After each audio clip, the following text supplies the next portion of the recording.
আসসালামু আলাইকুম, hello everyone, কেমন আছেন সকলে? আশা করছি ভালোই আছেন। যারা আমার চ্যানেলে একদম নতুন, অতি অবশ্যই চ্যানেলটা সাবস্ক্রাইব করে দেবেন। আর যারা অলমোস্ট আছেন, অনেক সাপোর্ট চাইলাম। আচ্ছা, আপনারা দেখছেন ইউনিক কিছু রেসিপি চ্যানেল। আচ্ছা, আজ আপনাদের সঙ্গে যে রেসিপিটা শেয়ার করব, চলেন। অনেক তো রেসিপি, রান্না, চিকেন, বিফ, মাটন হয়েছে। আজ কোনো ফ্রুট দিয়ে আপনাদের সঙ্গে শেয়ার করি, মানে ফ্রুট রেসিপি আর কি। আমার এই যে আমি যে ফ্রুটটা পারছি হচ্ছে, এটা হচ্ছে সকলেই জানে ড্রাগন। আমার গাছটার বয়স হচ্ছে বিগত 3 বছরের কাছাকাছি। অযত্নের ফলে গাছটার মধ্যে কোনো রকম ফল এবং ফুল আসছিলই না, বাট এবছরে জানি না কী ভাগ্য ফুলে গেছে, তাও আবার একটা ফল। অনেক যত্ন করে কিন্তু এই ফলটাকে বড় করেছি এবং কালারও হয়েছে, মানে পেকেছে। তো ভাবলাম আজ পারি এবং আপনার সঙ্গে শেয়ারও করি। আচ্ছা, এরপর হচ্ছে ড্রাগন ফলটা অবশেষে পেরে নিয়ে এলাম।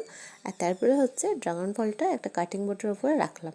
একটা চাকু নিয়েছি, চাকুর সাহায্যে ফার্স্ট মানে সামনের পার্টটা এবং পিছনের পার্টটা, মানে আগা এবং ডগাটা কেটে নিলাম। এরপর হচ্ছে 1/2 করে নেওয়া, মানে মাঝ বরাবর ছুরিটা রেখে আর কি 2 ভাগ করে নিলাম। আর দেখে নিশ্চয়ই বুঝতে পারছেন, এই ড্রাগন ফল কিন্তু 2 কালারের হয় আর কি।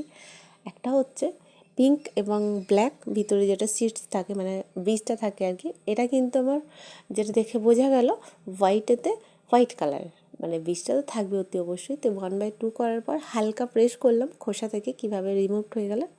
আপনারা অনেকেই তো জানেন। এইভাবেই কিন্তু এই ড্রাগন ফলটা খেতে কিন্তু খুব মজাদার, আমার তো ভীষণ ভালো লাগে। এই যে এর ওপর যদি হালকা ব্ল্যাক সল্ট ইউজ করা হয়, এটা তো খেতে একেবারে লাজবাব। আচ্ছা, যাই হোক, 2 পার্ট করে নেওয়ার পর খোসা থেকে একদম রিমুভ করে নিয়েছি। এরপর হচ্ছে একটু কাটিং করে নেবো। আপনারা যে যেরকম মানে পছন্দ করেন আর কি, সেভাবে কাটিং করে নেন। আর উপর থেকে ব্ল্যাক সল্ট দিয়ে ব্যাস ড্রাগন ফলে চাটনি আর কি, কিংবা চাট একদম কুইকলি ইজিলি হয়ে গেল। তাহলে অতি অবশ্যই আমার ড্রাগন গাছের ড্রাগন ফলের চাট কেমন লাগলো অতি অবশ্যই কমেন্টে জানাতে ভুলবেন না। বাই দ্য ওয়ে, আপনারা দেখছিলেন ইউনিক কিছু রেসিপি চ্যানেল। আজকের রেসিপি ছিল ড্রাগন ফলের চাট। আবার দেখা হবে নেক্সট রেসিপির সাথে। ভালো থাকবেন, সুস্থ থাকবেন।